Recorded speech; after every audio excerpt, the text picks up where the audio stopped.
Today, I had the opportunity to speak with Noam Krasniansky. You may know him from a Shark Tank appearance. He came up with something called Bambooee. He is an entrepreneur with an amazing spirit. It was absolutely wonderful to talk with him. He's involved with Komposite, blockchain, Ooonimals, NFT project. He has a bunch cooking under the hood. I hope you enjoy the episode. I had a bunch of questions that I wanted to speak about, but we got sidetracked like we do on so many of these episodes, so I just let it roll. Hope you enjoy the episode. Where am I catching you? First off, happy Friday and happy New Year. Thank you very much. Happy Friday, Happy New Year. May this year double the amount of views that you get, or at least double, right? You know, it is and you know, as an entrepreneur, that there are these moments, I want to say larger than moments, these periods of you have to have passion and belief and just continue to move forward, even though you don't see any return on your efforts. And you hope pay dirt comes at some point and your belief system is in line with your goals and things are going to work out. But anytime you start a venture from ground up, you are using the compass of faith, which is an interesting instrument to have in your tool belt. And I know that you have a wicked tool belt. You do so many things. You too. You're an interesting person. You're an interesting person. I'm going to tell you a story. We're not recording now. We're recording. Is this part of the thing? I don't know. Yeah, I mean, it is recording. Like, and we can start the. So first off, like I think a couple things. One, we can have a structured interview. I have questions we can talk about, but it's also nice just to shoot the shit. And why I like that is because I am energized and motivated, and creativity kind of flows through me. And when I'm inspired by people and the energy hits me, there's no script for that. And so I'm happy to, we can cut anything out that you like. We can do whatever you want. But yeah, go ahead. Actually, it's good to be natural. I prefer to be non-scripted. I've been in scripted situations, so I've been on shopping channels, and it doesn't work that way really in life. But you are a comedian. You're working to become a stand-up comedian, and it's pretty encourageable. So I know what you mean when I see some of the things that you rant and you get no likes or nothing. You don't have to give up. You just have to continue ranting. When I was younger, I remember I'm a pitchman. I was trained as a pitchman. You know, those guys that you see at the fairs that sell the knives or sell the chamois. You've probably been there. Yeah, of course. And old school. Okay, so I want to talk about some pitchman stuff as well, but go ahead. We'll talk about everything. So I remember I went to a wedding in England from a best friend of mine. I went to a private school, like a boarding school, right? And I remember going to this wedding years later in England, and I made a speech, and I just make notes, right? And I made this speech for my best friend. And then people would come to me and shake my hand. And there were people from all over the world. There were people from Israel, people from Sweden, people from all over. And people said, "Oh, that was a great speech." And in another language, "That's a great speech." And then I get this airplane pilot coming and says, "I go to weddings, I fly. I'm a captain and I fly. And for the last 10 years, I've been going at least 2 weddings a year. And your speech was the best speech I've ever heard," blah, blah, blah. She said, I said, "Whatever." I said, so I had a experienced actress, schoolmate girl of mine. And so that encouraged me to go and learn about stand-up. So that's why, I went, and then I went to Groundlings. You know Groundlings in LA? That's where I started. Right. So I went to Groundlings and I went for the first 2. I remember it was great. But then I'm a pitch guy. So this a fair season and it goes for like 3-4 months, and I had to go and that was my delving into comedy. So you actually went and did the classes at Groundlings? Well, I went I think 1 or 2. Yes, I think I even paid. Yeah. Okay. So listen. So do you know when I went through Groundlings, my teacher was Stephanie Courtney. And Stephanie Courtney, she's the progressive lady, Flo. Okay. So before she took that flow job and just blew up, right? She was just, Talking she about Flow just, in Canada. excuse me? You're talking about Flow in Canada. Do you know the progressive woman? Her name's Flo. She's Oh, kind Flow. of, Her name. Okay, yeah, no. it's, I was look at it was in the 90s, dude. This was a long time ago. yes, yes. I mean, look up the progressive woman Flo. This Okay. was a long time ago. So before Okay, she okay. got hugely famous, she was my teacher at the Groundlings, and the Groundlings. What a valuable experience. Yeah. What's interesting about it, it's in the same wheelhouse as stand-up comedy, but it's not stand-up It's not. comedy. It's not. It's sort Holy of moly. it's at a different level. Many of the major comics came out of there. I just thought it was fun. But you need to be on one stable place, and as a pitchman sales guy that goes from fair to fair in the season, I'm trying to figure out my camera because it's been. I think it looks okay there. I just want to be centered. One time and one was like this, and it didn't look very good. You're good. Um, yeah. So yeah, I see. But it takes perseverance. You have to keep. I mean, I'm in TikTok, for example, and I took a podcast and I used Opus Clips. It's amazing. I don't know if you Mhm. heard of it. Yeah. No, So no, no, I haven't. I'm just saying I'm listening. Please tell me. okay, so it's Opus Clips. You should get it because it takes a whole long video of yours, and then with AI, it cuts it off into pieces that is more digestible, up to 2 minutes, and it does when they put on right there the words and all the stuff. So it shows them and it highlights the important words and it gives you titles that are catchy, amazing. And I put it on, I think it was TikTok, and I got 0 the first one the second one, and then it jumped to 30 and 58, which seemed like really crappy, but from 0 to 58 is an incredible jump, if you look statistically speaking. Yeah. So all you have to do is just continue, and my recommendation to you, which will be good for you, Opus Clips, worth every penny. Yeah. Amazing. Okay. Amazing. I will absolutely look into it. And you know what?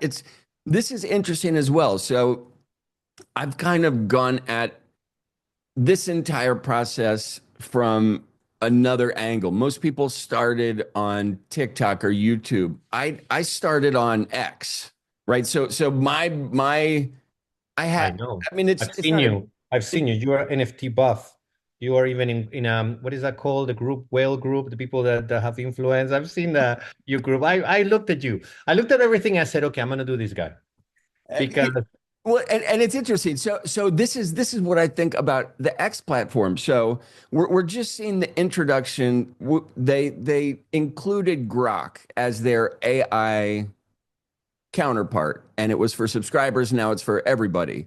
Now it has its own XAI button on the lineup, and supposedly Elon has XTV coming, which is so. I think when I think future forward, I think two things we have to think about. One is TikTok at the end of its road. There is a decision coming up from that they have to respond to the U.S. government, and I don't have the date off the top of my head, but it's well, Trump just put an amicus brief to the Supreme Court to ask them to extend it for 90 days.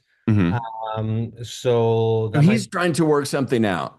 yeah, he's a deal maker. I Yeah, mean, so he's not as paranoid as the previous government, it sounds like. well, every platform is used by the governments that they're under. And I don't know if you know that in most of the social media in the US, they put they go to their servers and they put these things, I think they're called barracudas or something, that they clamp into so Keywords. our three-letter agencies have access to everything, right? So if you have TikTok, which is, at the top of the pyramid, it's linked to the CPCC, which is the Chinese government. Of course, they're not going to like it. It's like, they're coming to play in our playground, right? Okay. And And so, well, so here's food for thought as well. So and I think these concerns that are raised and dude, like I want to get into Komposite and all the stuff that you guys are doing with that. But when we talk about threats and different things that are happening, and could TikTok be some sort of Trojan horse, or could it have some sort of software that we are unaware of at this moment in time? So it's funny. I follow. That's like, Go when you ahead. drink a cup of coffee, when you drink a cup of coffee, I like cappuccino, and you have the froth on the top, all right. All of that is just froth on the top. It's distraction from what's really happening. I mean, we can get into conspiracy things, but there's the Pegasus software that belongs to the big boys with a three-ledger agency, and they can break in anything. The Israelis, they have a program that I think they sold that can go into any cell phone today. So Anything. so I think my opinion is that if this is you have surveillance from, oh, sorry, what's happening? Oh, it's okay, I'll put it forward. So you have surveillance it's from your home ground. And then you have, on top of that, other surveillance from other ground. And then you have surveillance coming from here. So I think that there is surveillance over surveillance over surveillance. I don't know. I remember Enemy of the State. Remember that movie, Enemy of the State, where no, not Bruce Willis, the guy that did Men in Black, Will Smith, Yes. right? Yes. There was this guy, I think it was a great actor, Gene Hackman, I think was in it, and he was in a cage, right? And he says, "I don't want anybody to." So I think we have to live in a cage made out of copper, right? Which will work as a Faraday Faraday cage. cage that will stop all kinds of transmissions. I mean, it's nuts. I mean, I was reading about these fog in cities. I don't know if you read about it, and those smart particles that they can transmit and get into people, and it's just that it has evolved at the stage of you remember the movie with Arnold Schwarzenegger, where the machines The might take over. Terminator. It's like it feels a little bit like that, doesn't it? I mean, you saw it in the movies, and now Okay. And so a couple things. One, I think when I look back just in my lifetime and the technology advances that I've experienced, and I look at this portion of the hockey stick that we're at now, when you add the ingredient of artificial intelligence and how it's going to impact the workforce, the efficiency, the throughput, the output, all of these things, the advancements are about to snowball so quickly that I wonder, are we ready for it? And I just think back to a time, around the early 2000s. I had a company and we were selling websites, and we had a server, and we'd put a static website up, and nobody had computers back then. And you would go knock on a lawyer's office or a doctor's office or a real estate company and say, "Hey, can you pull this? HTML, I remember. Yeah, can you pull this website up on your computer?" And the secretary would look at me like I'm nuts, and she'd do it. She'd see their company website there. And I'd say, "Listen, we want to handle all your stuff. We'll get you a website, blah, blah, blah." And they would look at me like I'm crazy and say, Yeah. "We're fine being in the yellow pages." Yes, I remember the Yellow Page, that big book that's still. There's some kids in TikTok that don't even know what it is. I remember in 2004, I I paid like $4,000 to go to the Forbes um, thing in Beverly Hills in some fancy hotel to see where the internet was going. It was at the time that you had this guy that made music available for free that was pirated, where Napster. the big movie studios were trying to figure out what is the internet, how could they monetize, and they were the free everything for free model was coming out, but they didn't want to. They were putting like their barriers around. And I remember being there. Barry Diller was there, which is a big guy, and I met the guy, one of the founders of YouTube at the time, just before he got bought by Google. What was his name? Jonas or something, and people didn't know what was going to happen. I mean, it was at the onset of this explosion, right? And then and then I went back into doing sales again on what I was doing. But I remember all these opportunities that you could see. For example, there was a guy that wanted to talk to Barry Diller, which he owned HSN that sold to QVC now. He was a big wig at the time, and he wanted to talk to him because he wanted to open something like Google in India. You know how many people are in India? And I could have gone to India if I wanted to, right? But I didn't. But I met the guy that, Joe Rogan used to do the Fear Factor. Remember the Fear Yeah. Factor? I met the producer of the Fear Factor that told me a story about Joe Rogan, and really interesting, where he said that he came to him and he said, "Hey, I want more money." I said, "Well, you want more money?" I said, "Because I'm the star of the show." I said, "No, I can," and he was, as a producer point of view, said, "No, I can get anybody. You are like replaceable. Tomorrow I can replace you. It's the show, the fear that matters." And no, I'm not going to pay you another penny, and he didn't. Right. And the show went a little bit more. And then the guy, Joe Rogan, went its way. But it was a very interesting times. And now you go forward like 20 years go by, right? And life is different. People are living what people dreamt then. You know, like,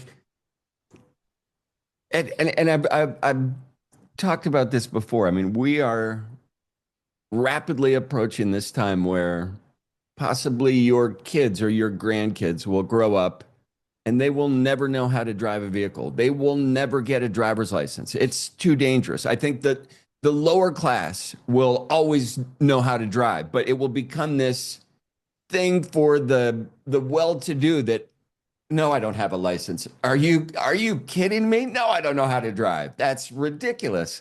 Like, I've always had a car that's driven for me. So we are getting to this. It's interesting, frightening to me. I want to understand how does human value could continue to persist through it's almost like noise in a Very sense difficult. that It's very I can, difficult. if I want to generate an email to a friend now, I mean, ChatGPT does it for me, and it might not be my tone, but it's like, I don't even want to fuck with it. I'm just going to hit send because it's so easy. Now I my disagree with you. AI is talking to his, like, we're not I even disagree. talking anymore. I disagree with you. There's a big Oh, good, please. there's a couple of things. Do you have any kids? No. Okay, I have a daughter that's 21 now, right?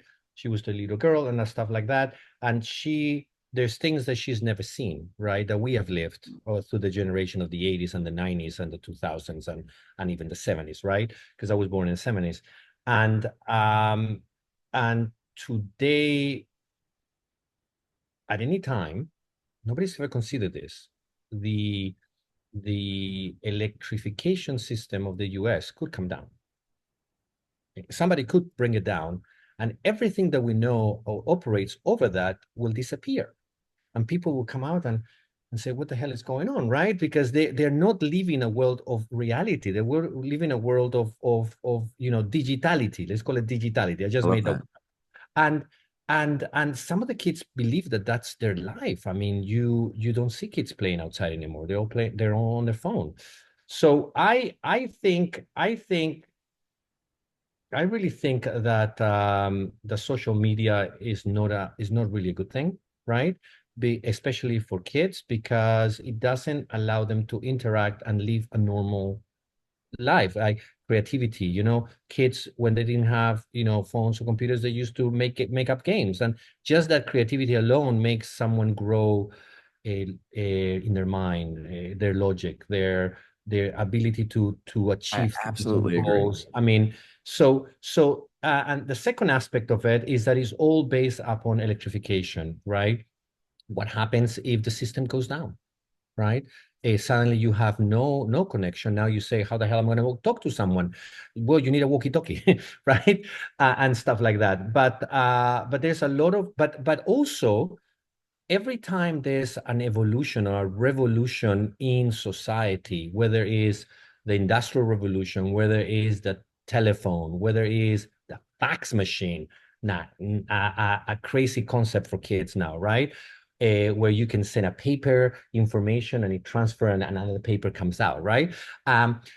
It grew, it built upon each other, right? And they could be one was in a different sphere as the other one.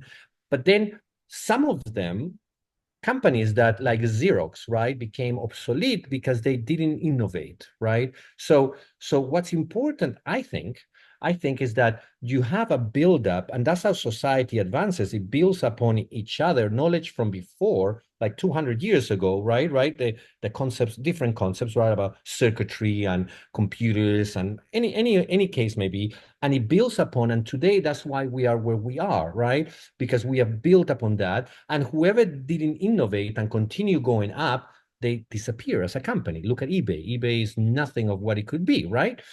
Um, However, however, I watch too many videos, and maybe we do have alien technology that has been in injected into our timeline. I really believe that Um, because you see society through time going like this, right, and then suddenly it goes there, it does the hockey this, stick.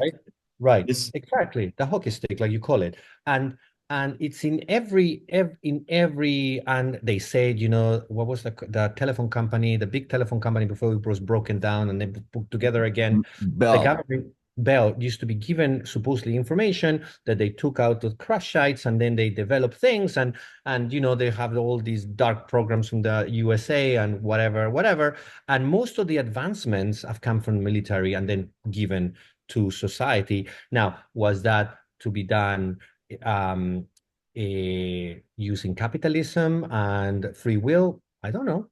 I don't know. I mean, Google is the most looked up. They know everything about you, all your thoughts and everything you go. If you go to the wrong website, they know now.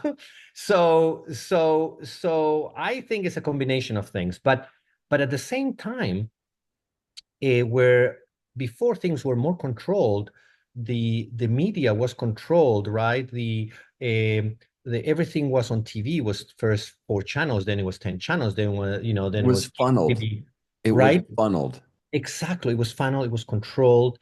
Today, I think that is broken, right? And after what happened with Trump winning and all the process, many people now are looking, maybe the way things are not the way that they should be.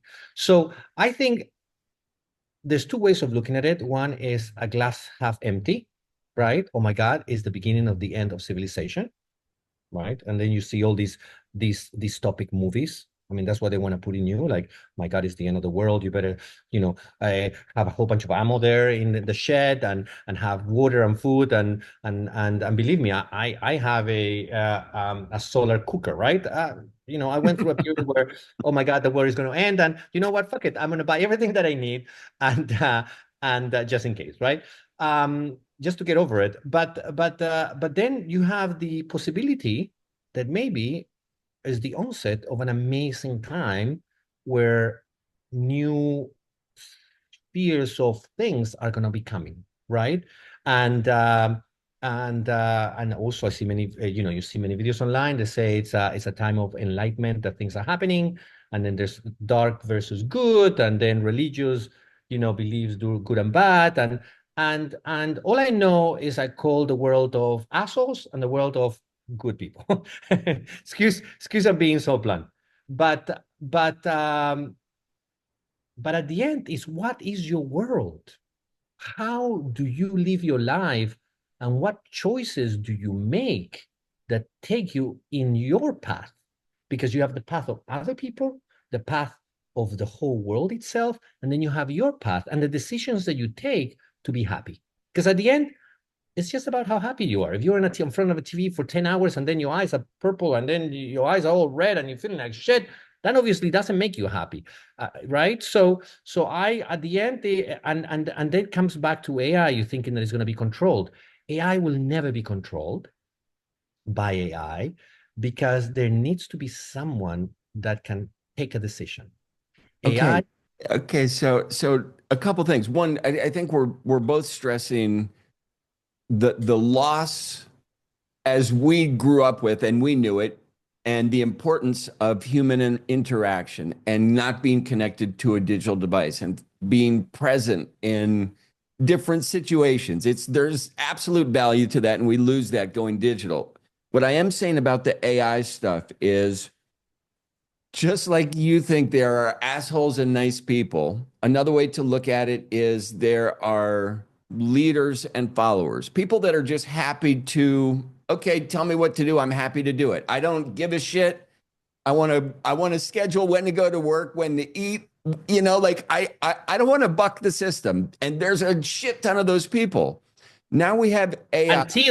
Until you're in a place where you bend over to get your wallet and somebody slips something up your butt that you didn't want. I'm sorry that I'm being so blunt there. But and at that moment you say, oh, I'm in the wrong place. And it's never too late to move back, right? It's never too late to move back. But it is true. And the followers is a bigger group than the actual ones that decide to do things. And Well, that's what makes the difference between an entrepreneur or a comedian or a doer and someone that just wants to coast through life. I'm sure that everybody likes him. And just let me thread the needle just a bit. So when I talk about this human connection and the AI, right? I think the first example, and I'll give maybe three examples. The first example I remember as a kid when ATMs came out, and I go to an ATM, the money comes out, it goes right in my pocket. My mother, still to this day, money comes out, she counts every bill. And I'm like, Mom, what are you doing? It's a computer. She's like, no, that's exactly who you need to. And it's the opposite. You need to count it when they're giving it back to you at the restaurant. And she doesn't do that. She'll take a wad and just put it in her purse. Oh, really? Wow. Yes. And so there's one point. Next, let's advance maybe 20 years. We've gone from paper maps to the whatever the thing was that you put on your dashboard, Garmin, before it was part of your phone, right? The MapQuest, where Yep. now you had directions, and all of a sudden people lost their sense of direction. Now throw in this component that, how do we know these map companies, yes, they say there's traffic and we're going to reroute you. How do we know they're not doing that? Because they're paid by McDonald's and there's 3 McDonald's on that route, and the direct route home, there are none. You really think so? I would say Waze is better than, but Well, I mean, all of I this have noticed that sometimes they say that there's traffic and there's nothing. true. With all of these things, right? There are countless reports of people just, okay, I'm going to follow this. And so now we're really getting into, the cars don't have drivers anymore. You're not actually talking to your friend in text anymore because Have you driven in a car driven by the car? Where I am now, I think they're called Waymo here, but we have Waymos everywhere. The driverless taxis there. I'm in Austin, Texas. So okay, it's where Joe Rogan. I've never been on a car that drove by itself until one of my tenants, I have a warehouse that I rent spaces, and he said, no, you need to come. Let me take you. And I said, okay. So he takes me, and then he says, okay, take you off. Holy crap. And he turns and he turns and he starts going. And I said, but wait, no, don't touch the thing. And he turned in the main intersection. And then when we needed to turn across and this car's coming, the car stops. And he says, oh, you better take the wheel. Why? and so listen to this. We are rapidly approaching, maybe in the next couple of years, I would say that the cars are going to come out of the shop or out of the production plant with the option no steering wheel. Yet I do not want a steering wheel. I am never going to drive this. It's the AI is that good. I want the pure comfort of a it's going to change the way we travel. It's going to become a luxury caboose now that you don't have to worry about driving. It's going to become safe, all of these benefits. So, may I say something? Yeah, please.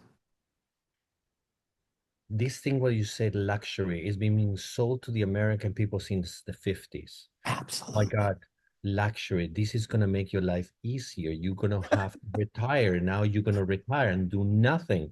Do you know what happens when an old person that has worked all his life suddenly retires?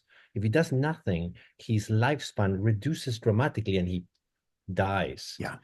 People want to be useful. People want to have purpose. People want to do shit, right? that being on a car makes you be on present time. There's nothing better than being on present time, living the moment. That's why some people do skydiving and they do crazy, sports, because they want to live the moment. There's nothing like living the moment. So these things have been coming from the 50s, 60s, 70s, and now today about be drugged, use drugs. This is amazing drugs. No, drugs make you stupid. Drugs put you unconscious. Drugs put things in you that you don't see. There's nothing better than seeing the color of things and being on the moment. And I believe that is the worst thing that you can do. You can see people that lived a long, long life that continue working until, their 80s or 90s or whatever. So I although this is being sold, I believe is a way to sell products, which you really don't need anything. I really don't need anything, right? I'm between houses now. I sold my house in LA. I moved out of California for good. I live in Florida. I'm stupid enough to buy a huge church in St. Pete, like 15,000 square feet. We want to renovate. We have issues with everybody there, no matter.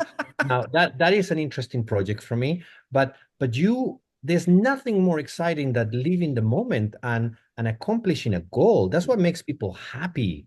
It doesn't, if you leave a kid in a phone for hours and hours and hours, he's gonna start crying. He's gonna hate it. He's gonna hate you. His tone is gonna go down. His creativity goes down, and all these things. So when you tell me technology is good and a selfless, driveless No, it scares me. cars, I think there's going to be some people that are going to adopt it, but I think that there's going to be a whole majority of people that are not, because people like driving a pickup truck. I'm an honorary heck.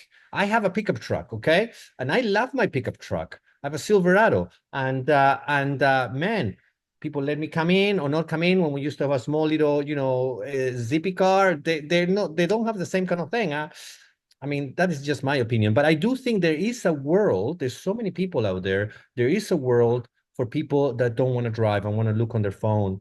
And when the thing crashes, they're going to say, "Oh, I don't know what happened." Right? It's I it's what, and I think we touched on it. What will be sold as luxury, right? The adoption curve always goes to the high end of things. Can we sell it to the people that have infinite amounts of money? I think when you think of Nobody has infinite amount of money, but they do have a finite amount of slavery. What do I mean by that? They will sell you something that's worth $1 million. They will chop it up in little pieces. They will add interest on it, and you'll become a slave to luxury now. absolutely, I mean that's the plan, right? That is always been the plan. You're too busy paying your bloody bills in order to actually see what's really going on. And only the people that have broken that and made a huge amount that they can start doing something. So again, remember I told you it's about your choices. It's about the choices you make. Do I go this way or do I go that way? Right? What is the better way? The better way is the way that connects you with present time, with reality, and with what achieves your goals. If you don't have a goal to start with, your life is miserable. So you need something that you like doing, that you want to do, and just achieving that. And the problem is, once you achieve it, now you become miserable again. You have to find another one. Yeah, there is an absolute art to in life being able to turn the page, right? Yes. And find find the next sentence. It is imperative to stay motivated, challenged, optimistic. I think all of those things fall under, yeah, you have to It keep depends who pushing you with. it It forward. depends whether you with. If you have a naysayer beside you and is somebody that is it could be somebody you respect or this, you shouldn't be around people that say you cannot achieve whatever you think you can achieve. This is number one rule in entrepreneurship 101. Okay. And if we're talking about entrepreneurship 101, rule number one, okay, number one, anybody says that's a stupid idea, you should get rid of. Doesn't matter if it's a boyfriend, a girlfriend, a wife, a husband, a mom or a dad. I mean, I don't mean kill them. And I don't mean, I just mean don't be around them and don't tell them your ideas. Keep your ideas to yourself. Don't tell that particular person, because what they do is they stop the ability of you believing that you can achieve that. Because that belief, nobody else's, your belief that you can achieve something is what makes it happen.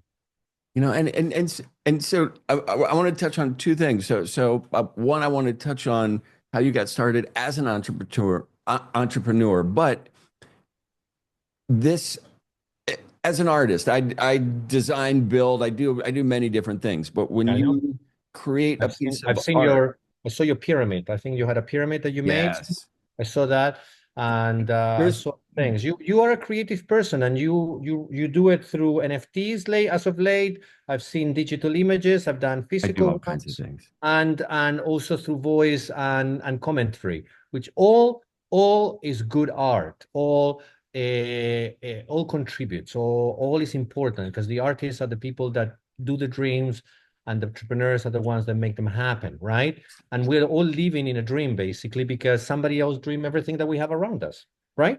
I, you need to, and well, it's almost like when you're creating an artwork, and your significant other, your girlfriend, whatever, comes in and is like, "Hey, can I see what you're working on?" My usual instinct is no, like I don't want commentary on it. I don't want input at this moment in time on where I am in the process. And it's very much like harboring your idea to build it and carry it with like a fresh baby. You don't want anything to happen to it. You need to I mean, get. it happens to me. I have the most amazing wife. I've been married like 29 years. And I come and I said, I am going to do this and this and that. And my wife will say, that is the stupidest idea I've ever heard. Right. And and for her, it is the stupidest idea you ever heard. And maybe for me, in a month's time, it will be the stupidest idea I ever heard. But and the ideas that survive the sometimes the wife test are the ones that work. But also, she will say, no, no, no, don't talk to me. You're gonna sell it to me. No, no, no, no, no, no. You're gonna sell it to me. And because that's what happens once you sell the idea, or once you, as an entrepreneur, as an artist, you're committed for a period of time of your life just to do that, because you have to put your time, right, and your energy and your fullness on it. And that's what happens with ideas. I mean, I had ideas that I still like, I'm working on them, or that they're still there. And it's sort of like marrying something. So, well, art is a little different, because once you finish it, it's done, and people can see it, and you can walk to the next thing, right? But companies are different, because you always have your attention on them, and always have to run them. But yeah, it's just the That's way it is. So it's interesting. important. The creative process has to happen. It's individual. There's nothing good that has been created by a group. Do you know that? I do, yeah. I'm gonna say it again. There's nothing good that was created by a group. Democracy, unfortunately, does not develop good works. That's why DAOs don't work. Democracy does not work. It's They've had a one difficult time. individual that has a belief and makes it happen. And then everybody say, oh, such a great idea. Yeah, let's do. No, and this is gonna. I want to. I have some awesome questions, but this is gonna bring up an interesting topic for you to consider as well. So we've talked about AI and how it's interwoven itself into our lives. It's a great tool. I will use AI as a tool, like a carpenter or like a contractor uses, those drills that have, the wireless. Electric drill. Before they used to be like this, right? Yeah, Believe it or not, I saw it in a dictionary. They used to go yeah. like that, and they used to drill and make huge boats, right? Today, then you had like with a wire. Now you have, lithium powered Yeah, 3000, right? And then and they last, whatever the case may be, but it improves performance, it improves workability, absolutely. it improves production. So I think AI is fantastic, as So long so two points. It's hilarious. Just as a builder, creator, fabricator, and because I love tech, when when a laser level came out, right?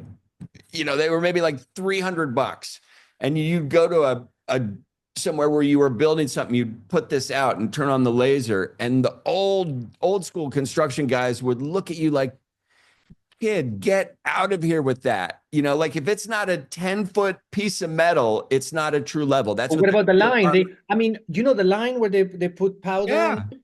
That the line chalk line has been working like that for forever. thousands of years. No, ever. For thousands of years, Yeah. the plumbers, the original masons, they talk about the masons, blah, blah, blah, blah, and, whatever they say, right? That's what they used to use, which is a great idea.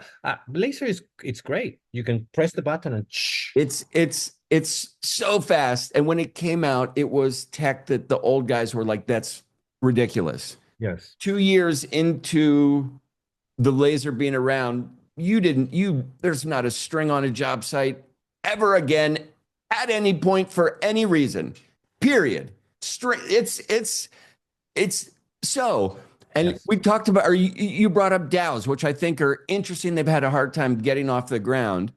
They're problematic. What if the DAO is run by an AI agent? What about it?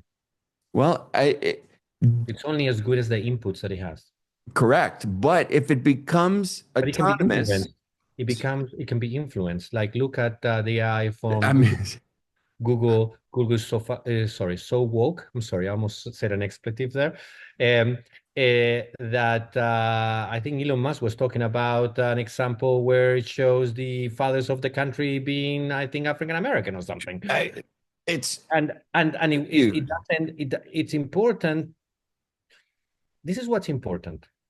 It's important to show events how they are. It's important to recognize things not by the hue that someone gives it, but why things are, because that is what you need in order to create. Example. I'm going to give you an example. There's a lot. It's an empty lot that you can build a house. And you go and look at the lot.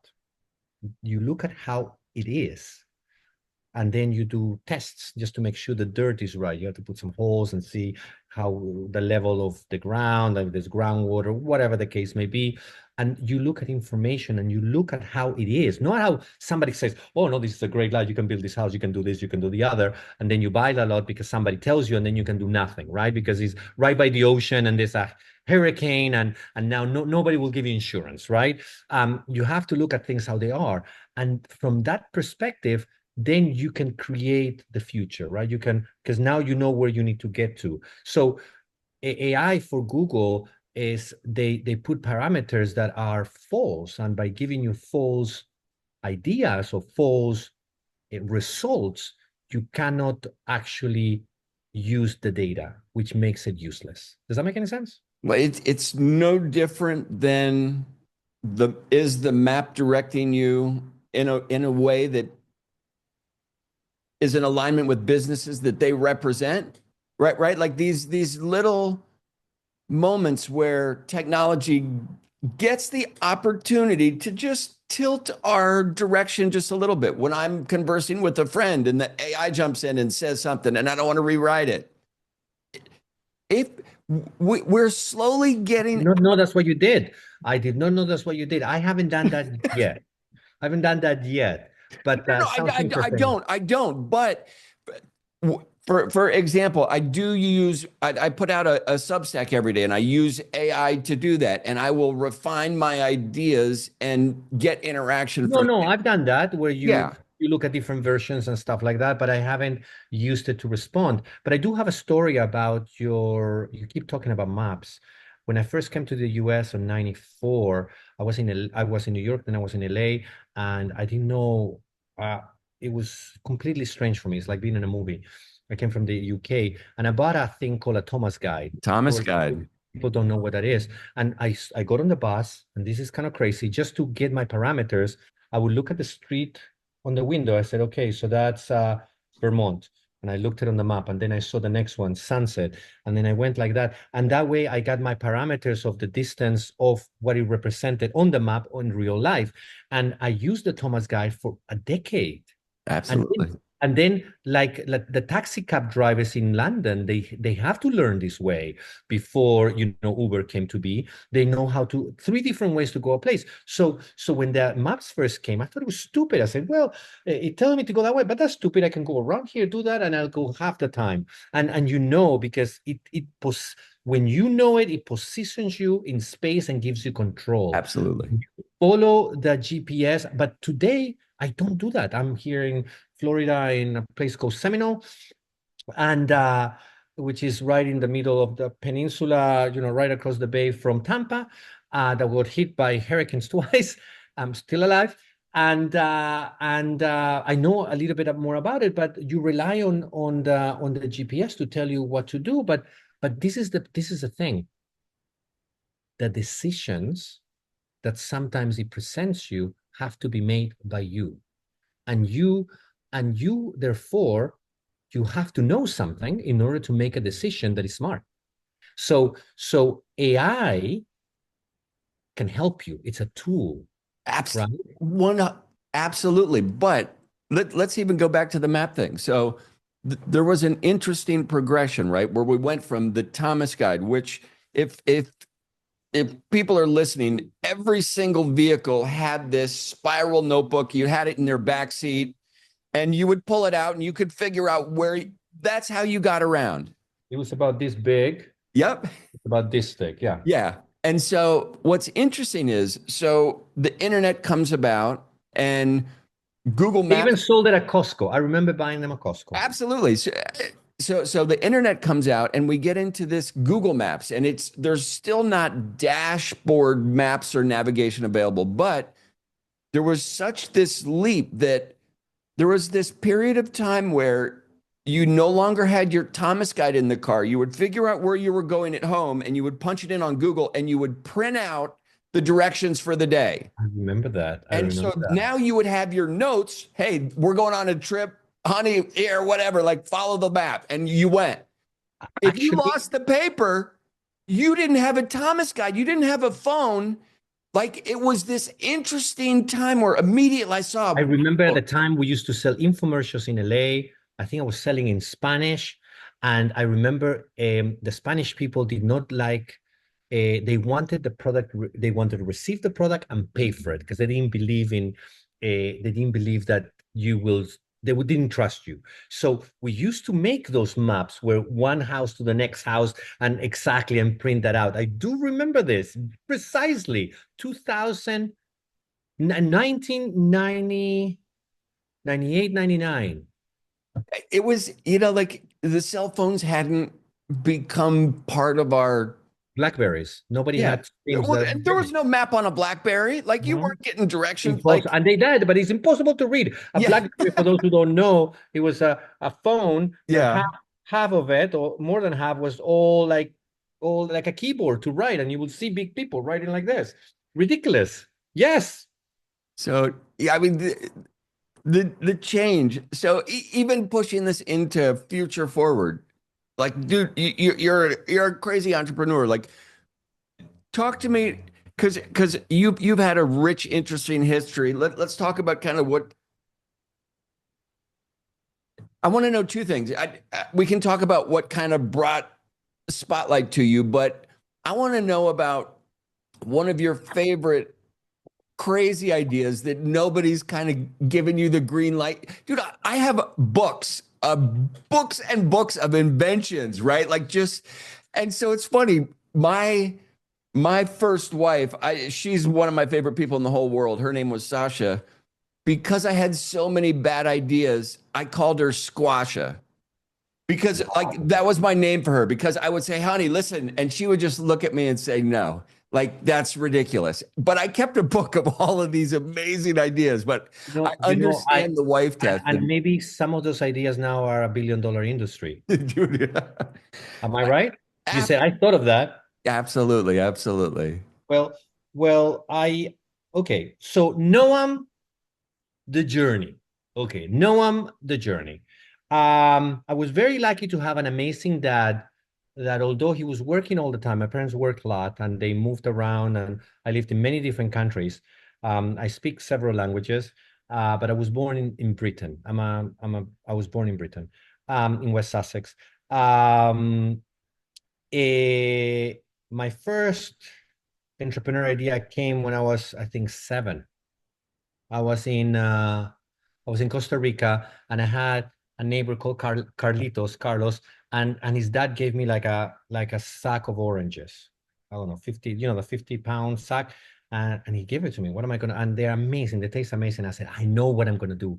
I'm gonna sell orange juice. I don't know where that came from. It came out of my butt, right? So you go and I asked for, I had a nanny at the time. I said, I need glasses, I said, and I need this and I need that. What's going on? Her name was Nuria. And so I will make orange juice. And I think I put it on the thing and I brought a box and I had glasses and we went right by the road. So I put all my stuff right by the road and I had everything. It was glass, believe it or not, on top of a box, and people will stop. And I think I made a sign and people will stop and they will pay me with the coin from Costa Rica. It was called colones, Cristobal Colon. The coin is called colones. So they will pay me and they will say, oh, this is amazing. I said, yes, my son should do this. I said, you should. 3 colones, please. So and then I sold I remember selling all these orange juice, and then my friend, my neighbor says, "Oh, we love this idea. We want to participate, be part of your business." I said, "No, thank you." So I had venture capitalists even at that time trying to take over my and then they made a competition up the road. So that was my first endeavor selling orange juice. Was, I think, one of my very first business that actually did well, right? And that's really important as an entrepreneur. It's really important when you are fostering the entrepreneurial spirit, right? Whether it's in a kid, in an adult, in a young person, you need to give them wins. Each win makes them better, makes them faster, makes them smarter. I don't know what it is, but when you win at doing something, you get better. It's just it's like magic. So that's why you cannot have people that are naysayers beside you, because you become stupider, you become slower, you become dumb, and you become like not there, right? So you might as well watch TV. Those things. Watch TV and eat ice cream. It's like they're energy vampires that just Exactly. That's exactly it. And there's people that feed on creative people. You have to be very careful. So from there it progresses. I went to Chile. In Chile was I lived in Costa Rica was a very free country.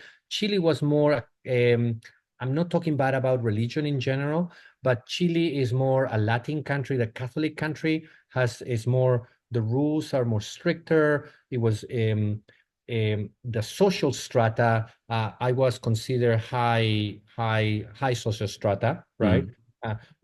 Social levels. In America, there's not as much. It's with money, and whenever I wanted to do something, people say, "What's the matter with you? Your parents don't give you your monthly, I don't know how you say in America, your monthly allowance, right?" And I wanted to make money. In America, I would have done great. So went from there, and then we went to New Zealand, I think, and then we went back.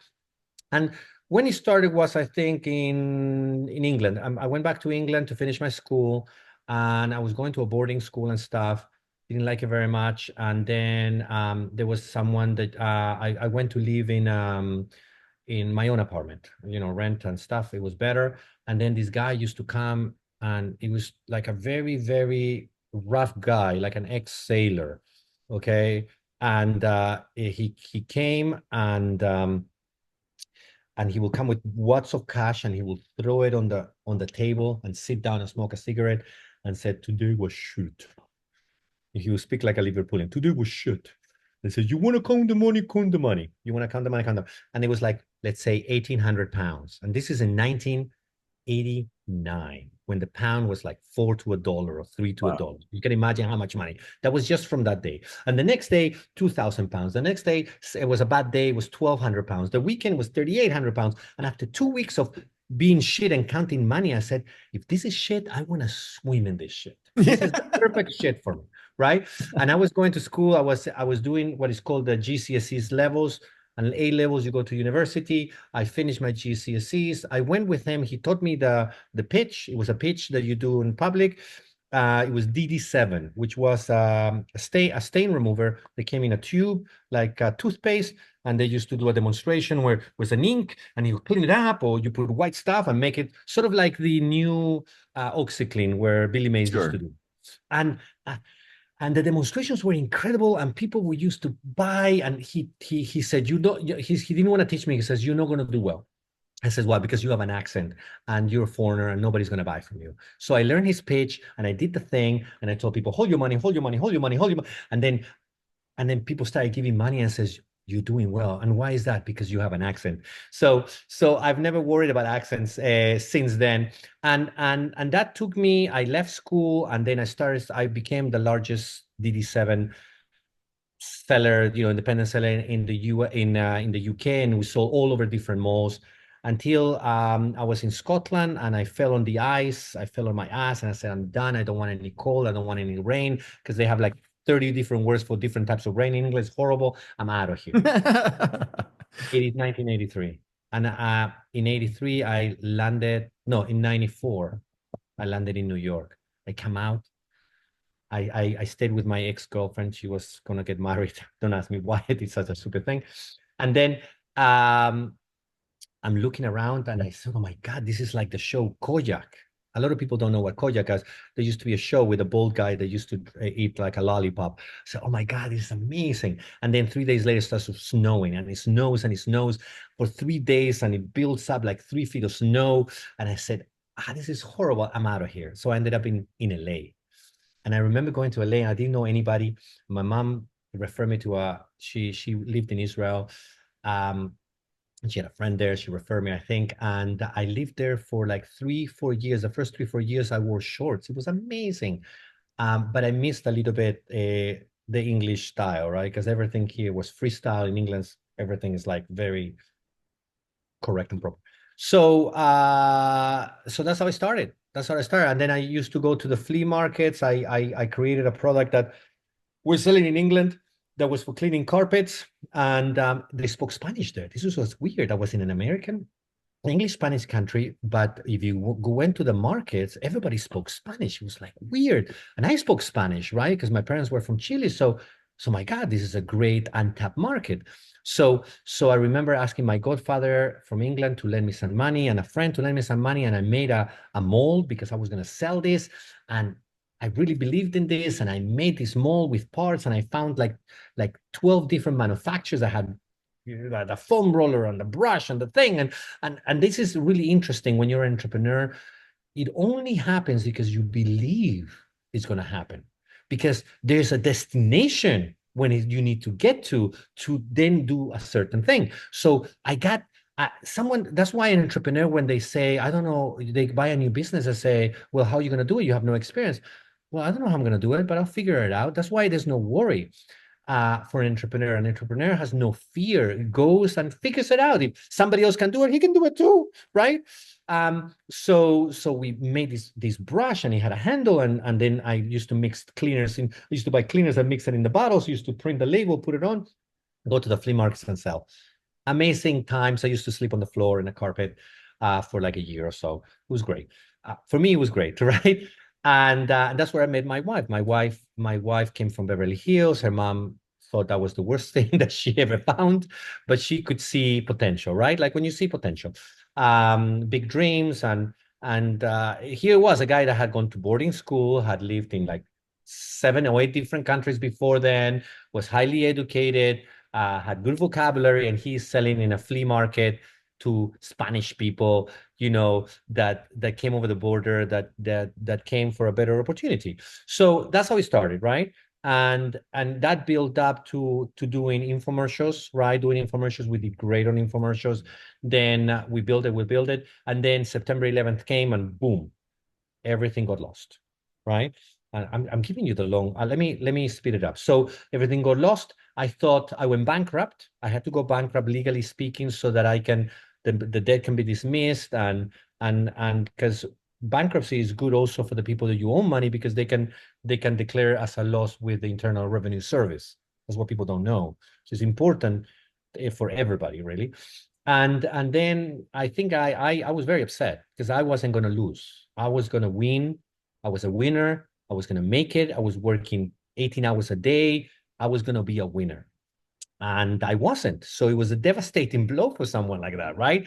I am 20 something, and I just cannot believe it. So people used to say, but you made it one time, so you can do it again. I said, it don't matter if you have money, you have the experience. And I said, fuck experience. I don't need the money. But then it was true. It was true. You build it up again. I started doing, I think, fairs and shows, and I went, and that's when my first big break happened. I think I came with a ShamWow. These Remember these chamois cloths that they sold on Absolutely. TV? Okay, so those came to be, and I bought them. I started selling a lot, and then I said, you know what? I'm going to contact the factory. I'm going to buy them direct. But every factory in Germany, every single factory in Germany, were overbooked for 2 years. They were selling so many of these chamois. They sold like $300 million, right? I said, where can I find it? I went to China. So the Chinese sent me something that was like horrible. It was nothing. I said, I have to go to China. My wife says, no, you're not leaving. Just buy them like that. I said, these are shit. These are not going to work. I said, no. So he passed the test of going to the wife. So I took a ticket and I flew to China. I didn't know what to expect, right? Again, an entrepreneur takes risks Yeah. because he believes in where he's going to, and the process, whether it's an unknown, whether it's a sea, whether it's whatever you're doing, it doesn't matter. You just have to keep straight looking at it, right? The problem is when you look down and then you forget to look up, right? So we end up in China. I mean, I end up in China, and I know what the cloth should do because I know how to sell it and I know what it can do. And I went to this Chinese factory, and they decided to do tests, and they are made by huge machines to set it up everything. So to set up everything takes hours. So they will make a sample, and I brought the material to test it, and I did it. No, this is not good. It needs to be like that. And for 10 days we're doing trial and error, trial and error, trial and error. And suddenly on the 9th day, I go like that. Oh my God, this is very close. So they work a little more. Oh my God, this is it. This is it. And I made the formula, and that's how China learned how to do the chamois that Wow. was only done in Germany. They eventually copied it and sell it to everybody, whatever. Yeah. But and then You brought down the market. ah You single-handedly just woo! No. well, they were selling for at Costco for like $39.99, Yeah. and they were selling hundreds, tens of millions of dollars a week. And so then I go to some trade shows because I found out that the trade shows, not the consumer shows, but the trade shows should be the place, even if they cost like $10,000 to go. Doesn't matter. I went for it, and then everybody wanted it. I used to grow up like this amount of cars. People were giving it to me. And I didn't, because I came from the fur business, I didn't know what store was what. Like, I didn't know what Dollar Tree was, 3,000 stores at the time. I didn't know what Dollar General was. I didn't know what this Sure. all types of stores, right? And I will have mom and pop stores that will give me, like a smoke store wanted to sell it too, give me his card. So one of the important things that can really ruin people is the evaluation of data. Evaluation of data. And you have this piece of data and you have this piece of data. Which one is more important? So at that point, I had all cards. They all look the same. They're all the same size. And I couldn't evaluate what data was valuable or not. Anyway, lo and behold, I'm back in the office. And somebody calls me and says, is the assistant to the buyer to Dollar Tree? I didn't know what Dollar Tree was. Can you send us some samples? I said, sure, but we need them in a clip strip, and well, it's very large, and we need it to sell for $1. Oh, they sell for 20 and 29.99. Yes, but we need it to sell for $1. I said, okay, let me see but it needs to be in a thing, and it needs to be in a clip strip that it hangs. So I know nothing about this, right? I'm a pitch guy, right? And I said, okay, fine. So we took a thing, we did a color copy, we folded it. That cost $2. We bought the clip strip and to do that cost like a dollar. And each chamois, we cut them in half, we fold them, we put them there.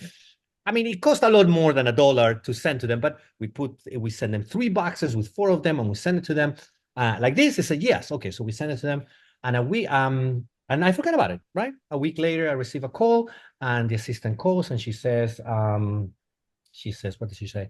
She says, "Oh, how are you? We sold them all." I said, "Well, that's good. That's good." Remember, at that time, you could go to a show in a few hours, you could sell $3,000 worth of chamois. So I've sent these people 48 times three, like almost 150. Of course, they're going to sell it. They will sell in a show that will have sold in 2 hours, right? And it took about a week to sell. And then I said, "Oh, I'm sorry. I'm sorry. I guess it didn't work, right?" And then he says, "No, no, no, no, you don't understand." "What do you mean?" He says, "Look, when we buy things in a store, we calculate how many pieces sell a week and a month. And normally a product sells like, I don't know, like two a week, maybe six or five a month. We sold all four clipsticks in a store within 3 days, Wow. within 2 days, within less than a week, right? It did very well. Oh, okay, okay. So we're going to be sending you some POs. And then says, can you make them for like 50 cents? Yeah, I think it's not going to be a problem. And you make them? Yes, yes, of course, yes. Because I had gone to the factory, I knew it can be done, right? So anyway, a few days passed, and I come to the warehouse. I come to the warehouse office, and I go inside, and I looked at the fax machine.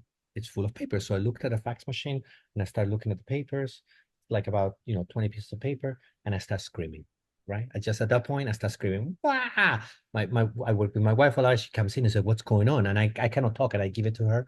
And it was like It happened. PO, Yeah. purchase orders. Yeah. You have to look at them to understand them, but they were purchase orders. And I looked for dollar sign, but it's twice as many because they were sold for 50. It was like $300,000 or $400,000 worth of purchase orders right And there. what's Wait. really interesting. The story hasn't ended. Okay. The buyer, this is the best part of the story, calls me and says, "Did you get the orders?" Yeah, we got the orders. And I got the what is it, like $320,000 worth of orders? No. What do you mean no? There's more. Oh, that's strange. So I walk to the fax machine. The fax machine, for those who don't know, is a Ran out machine of paper. of papers, with people will sell like whatever order, they will put it in a machine that scan it and sends it across, and you'll get the piece of paper. So I go to the fax machine, I open the cartridge, and it had run out of paper. So I take a ream of paper, I put it inside, I close it up, and the machine starts spitting out papers and spitting out papers for the next 20 minutes, papers everywhere. By the time I finish, I grab everything. It was an orders for $1.2 million. It was like, and she calls me and says, "Did you get it?" "Yes." "So it's about 1.2. Yes. And I'm like, my heart is going, I'm trembling.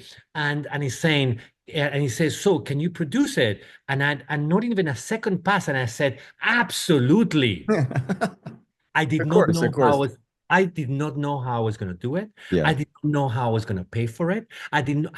But I said yes because that's what you say when you're an entrepreneur. Absolutely. You say you can do it, right? So the problem that they had is that they give you an order, and not if 30 days pass where they have to pay you. Another order comes, and then another order comes every 15 days. So there was never money to round around. I get it. So there wasn't enough money. And believe it or not, when you don't think you have enough money, ideas like manufacturers bank come about where you can sell them the invoice and they give it. Anyway, the point is that was the beginning for us at a new level, right? As to some people, $1.2 million doesn't seem like a lot, but somebody that sold things for $20 and go to the fairs and sold $300,000 a year, one order like this, it actually made us. It actually was the second year became very dangerous because we became a one company, right? So we said, "Oh my God, we have to create more things." So that's when we went and we created Ooonimals, which is one of the things. We created a Bambooee, which is washable bamboo. Hold on. No, it's not there. The Bambooee. Washable bamboo paper towels. And we create a whole bunch of products because we didn't want to die being a one customer company. You know how dangerous that is? One customer company, right? Eventually they copied us, but it didn't. So it evolved and it evolved and evolved. I did Bambooee after, and I used to call it being on a wave. It's like being on a wave, on surfing, right? When you're in I don't know if you ever surfed, but you're surfing and then you go down or you fall. And it was like you have to jump from one wave to another to continue surfing and stay on the surf. And that is really important when you are at the top. It's the fall is worse than the rise. Because when you fall, it's like the higher you go, the more dangerous the fall is. So I was like working 18, 20 hours a day just to make sure that we wouldn't fall. I was working more in my life than I have ever worked on my life. And then Bambooee, I didn't watch TV, but I used to sell it in Whole Foods, right? It was just like a project, right? Because the Shamis were selling millions of dollars at the 99 cent store. I destroyed the industry basically, right? But somebody had to do it, right? They were selling for 20. And somebody said, you should be in Shark Tank. I said, why will I be in a tank full of sharks, right? That's the stupidest thing. That's the first time somebody said. Anyway, eventually somebody explained it. We went to another trade show and we applied to Shark Tank. We get accepted. Crazy. We go into Shark Tank. They say, doesn't mean you're going to air. Doesn't mean you're going to air. Many people do it, but doesn't mean every process that you're going to. And then we end up being in front of the sharks. We do the pitch to the sharks. Took like an hour, right? They only did 8 minutes. And we made partners with Lori. That weekend, we sold in one weekend like $300,000-$400,000. That our mail server it stopped. So it was because I didn't know mail service only allows you a certain amount of mail, so people weren't getting their confirmation, so they were ordering again. The modern day fax machine. Yes, it was a nightmare, and then it was even worse. But this is so I'm telling you that my trajectory, right? The trajectory of product. And then I created a product where I waited a little bit, which are hair ties that look like loop, right? The telephone wire. I'm the inventor of that. I have 5 patents, and I said that way. So what happens is this did really well, and when something does really well, copycats come about. Sure. Amazon starts saying you should sell this to other people. Although, and so I said, this is horrible. You do all this work. Now, don't get me wrong. I copied the guy from Chamois, so the original chamois, right? So I mean, a reverse flow. I'm creating. I'm getting copied, and so I decided to make something with patents, and I did 5 patents, and I thought I would be protected. I waited 3 years, and then I have the patent, and now what they don't tell you when you have patents is that you need to protect them. You have to have money and time to protect them. And as I started, like an Amazon will allow people, so I sued Amazon, right? Amazon says, oh, we have nothing to do with just a platform, blah, blah, blah. Really? Okay, here you go. And they settled, and then that's when they put that you have to put your patent. They created a system that is, AI, like they call, where you put your number, and then you can take people out. And then the Chinese people used to put my number to take me out of Amazon. Crazy stuff with Amazon. Anyway, and then people started suing me. Big corporations sued me, like Claire's sued me for using my products. Anyway, I don't think I can talk about that because I probably signed something. But the point is that I thought business, The Art of War. You know the book, The Art of War? Have you read it? Sun Tzu? It is the stupidest thing ever created. I really believed in it, right? But the problem is that if you think you're at war, you always are at war, man. You always are at war. There's enough for everybody, right? So I get sued. We fight. I'm not afraid of lawsuits at all. It's like, fuck you. Fine. This is how you're gonna fight. Let's do it. And doesn't affect as much as the first one. The first one is the worst one.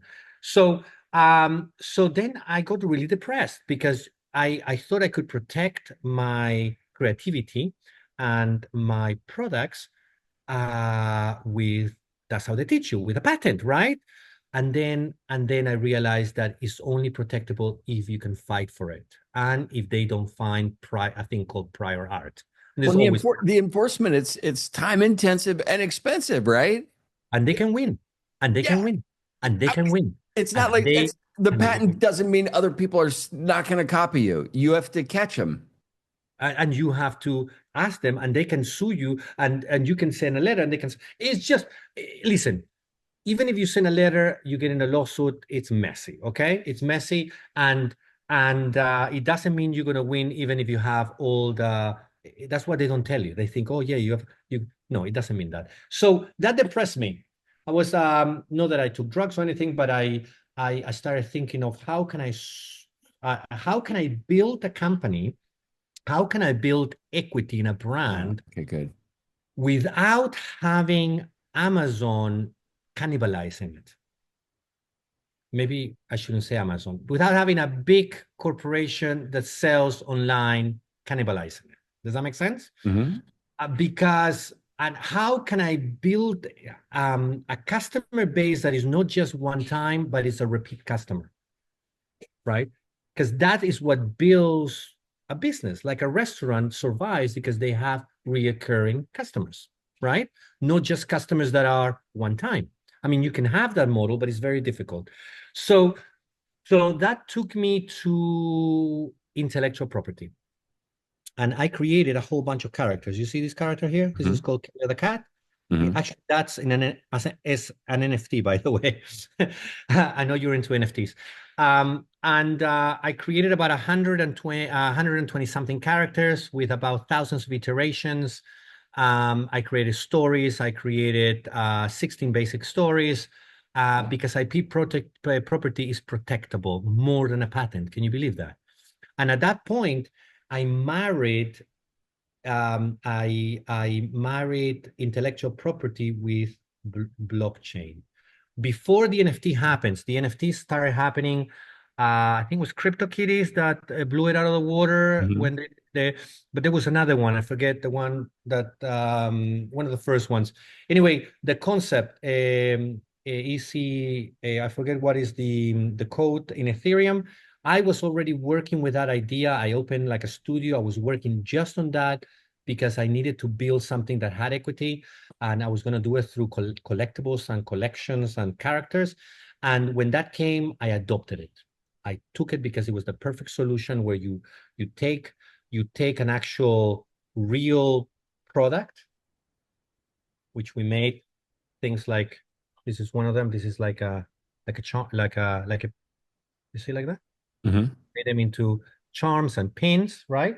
And you marry it to an NFT or a representation in the blockchain, because we even have an app. We made a whole bunch. We went the whole work, because imagine, do you ever remember collecting anything? Yes. So do you remember when you collected something, let's say it was a Pokemon card, or it could have been anything, right? And two kids are fighting, and the teacher comes, and one is crying and punches the other, and the other one looks like an angel and says, "That is my card. He stole it." I said, "No, that was mine."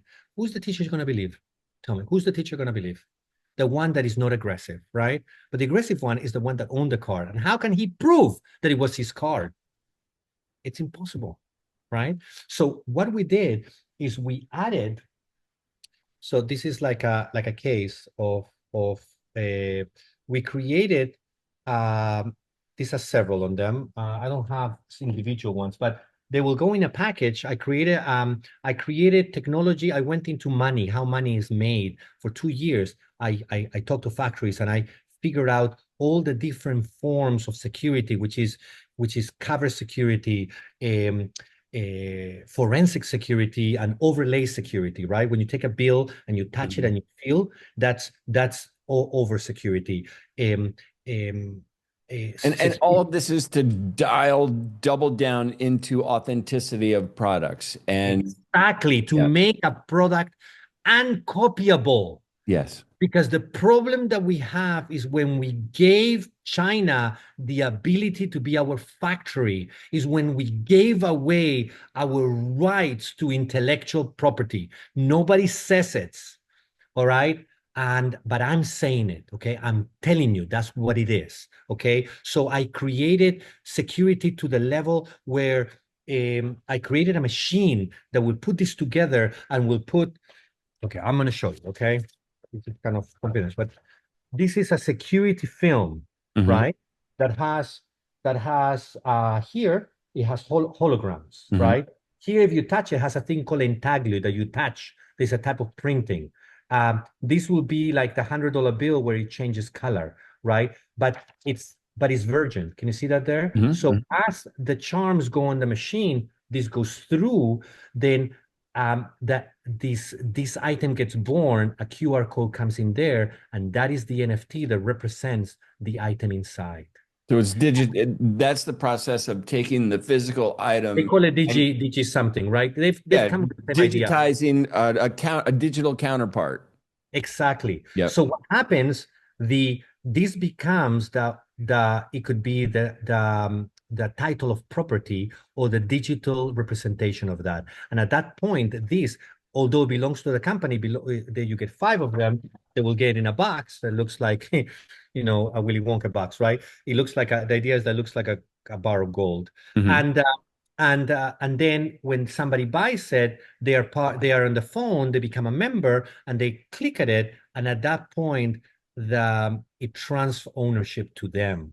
So they own it on the phone, they own it digitally, and they own it physically. Does that make sense? Yes. So this idea was phenomenal, and it consumed about $1.5 million of my own money. So I said, you know what I'm going to do? I see NFT. I did an NFT campaign, and I made a mistake. I assume it. I made a terrible mistake. I went for the degens.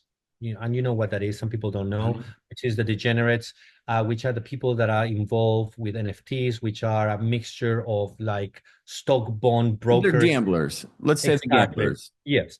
And I went for adults, and I created a project that bombed. It did really bad because my mistake was that I was creating all this technology for kids.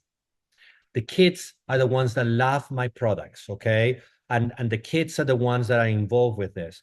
So when I moved to Florida, I redid everything. I did sell some. Your pitch was to the wrong people. Exactly. But at least I know. Remember when you say you have to look? Absolutely. You have to look at things how they are now, how they think they are. So it took me a while to readjust, and I created a startup in Florida because I think Florida is better than Delaware. And I created a house of Ooonimals. And everybody that bought my premium NFTs, I gave them stock on the company. Okay, I gave them safes, like whatever it's gonna be, because I'm no rug puller. but we didn't do well. Okay, the point is we didn't do well, and I refocused. And now in the House of Unimos, what we're doing is I realized on the pandemic, one category did, apart from health, did better than any other categories ever. You know what's that category? Collectibles, no? No collectibles, but luxury. Luxury items like went gazunkas. Sure. They went crazy. So I made a deal with the Louis Vuitton fabric manufacturer that makes the Louis Vuitton material. I made a deal with the people that make bags for luxury, and because they can do digitally printing, we are going, our project is going to create bags that are unique because they can be digitally printed. So we're going to do, each bag is going to be unique. It's going to be represented as well on the blockchain, and we're going to do small couture, like 250 bags. Just the material alone is $60,000 or $70,000. That will tell you how expensive it is. And that's how the House of Unimos is going to launch again, by going luxury. Because the idea is that you go luxury, you go micro, actually micro luxury, because the problem Louis Vuitton, Gucci, and all those brands are trying to enter the kids market, but for a kid, a Louis Vuitton bag is a grandma's bag, okay? Except in Japan, right? Because they do cutesy stuff. But so the idea is to create backpacks that are for kids, that are utilitarian, but have the Unimos, different Unimos things, and the idea is to have the pins, the collectible pins, taking that idea, and that will, they will probably sell for 1,500, 1,000, whatever the case may be. But what's going to happen is that we're going to take that technology where people are going to be able to resell them, and because that's the first edition, they're going to It is going to be a secondary market, so they can resell them. And when we bring the next one 4 or 5 months later, the prices now will be probably double. Does that make sense? Absolutely. And you understand the concept, but the concept that it is still for kids. This is not for adults. You understand? Only one per person. And because there's a lot of people with money, there's a lot of people, they don't know what to do with it. And the idea is to create a brand that is high end, right? And then create a box system where you take the Oonimal characters, and I don't have many to show you. The ones that I showed you here are hard to see, but here, let me see. It's the camera. It's funny, right? Yeah, there it is. These are the insects, right? But we have monkeys and we have dogs and we have the ninja dogs. They're amazing. And the idea is that because you own the intellectual property, remember what I was telling you, you can make anything now, right? You can have, and the idea is to create kids that cannot afford to spend $1,500 in a bag will spend, I don't know, $200 a year, and they'll receive a $50 box every 3 months where we'll have a whole bunch of goodies and the new collectible ones, right? And the idea is to grow this direct to market, avoiding the big retailers, which are the ones that are the copycats. Does that make sense? Yeah. So after I created all this, I said, shit, they're going to copy this. They're going to copy it. So I decided, I said, you know what? Fuck it. Excuse my business language there. I am going to make a platform where other people can do the same as me. And that's when the idea of Komposite blockchain started. In the midst of an NFT project that we thought we're going to go gangbangers, right? Gunbusters, sorry. I turned to mix words. In the middle of creating all these things that are happening, and where the idea is that to make a blockchain that could make anybody that owns a product, a piece of art, or even digital identity to make it unique and can prove that has a veracity and authenticity, right? Okay. Like what they have with wines, where you look at the provenance. I don't know if there's a test they do to see if it has isotopes, because they blasted bombs in the 1940s, and everything that was not bottled up has isotopes that they can actually measure, and that's how they know how old the bottle is. Do you know that? So the idea was that, and that's how it started. Then I have a brother in Chile that is a mathematical genius, so I got him on board, and it took me a couple of years. And about a month ago, we finished rewriting, because I've been working on the paper because he's academic and nobody can understand it. We finished writing the blockchain paper, which really will revolutionize the blockchain problem and crisis, which people don't realize because most people don't know what blockchain is. So, number one, blockchain. Block, the reason is a block is just transactions that are together in a block. They go one after another like a chain. That's all that blockchain means. I know you know this, but some of the people that might listen might not know it. So I always explain it because people that are in Web3 think that everybody knows. And you know what? Nobody does. Okay? Okay. So why is it called crypto? It comes from cryptography. It is a method where you can put symbols or different characters that represent letters or words, and if you have the key, you can send an encrypted message that nobody can see because it looks like garble, goes on the other side, and you can, with the key, you can actually read the message. It was used in World War II by the Germans and by the Allied forces, and there's a whole technology on that. There's even movies about it. And why is it called crypto? Because in blockchain, you use encryption at the end of the blocks, right? In which once the block is finished, you put encryption in that so nobody can change the actual data or information within the block. So if somebody tries to later say, oh, that transaction didn't happen, it's different, everybody can go because it's transparent. Everybody can go and look at the block and see what's happening. And that's why they use encryption. It's the same type of level of encryption they use in credit cards, by the way. It's about 256 bit or character encryption. Okay, so that is crypto. Now, That's all it means. Now, blockchain, the idea of blockchain, it's a really simple idea. Why is it called decentralized, and why it's like that? Because normally when you have a computer system, you normally have a central server, right? Like a company like, I don't know, Coca-Cola has a central server in Atlanta, right? And everybody sends information and they control all the information. Everybody goes towards that central server, right? There's one unit in control. Decentralization, or the idea of blockchain, how it started, it means there's no central server. It means that there's many different points, we call them nodes, that operate a program. Let's call it like that, right? And nobody in general is in control. The program is running with different computers running it.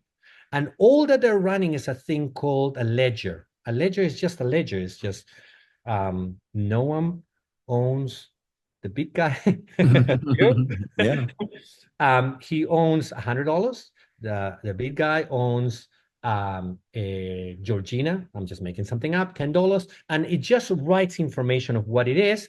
But what makes it different is that that information is in every single node or computer on that network. So nobody later, and then it's encrypted once it's approved that that is the information, and nobody can change it. And everybody can see that it is what it is. And by doing that, the fact that you can actually see the information in all these different nodes, the blockchain, right?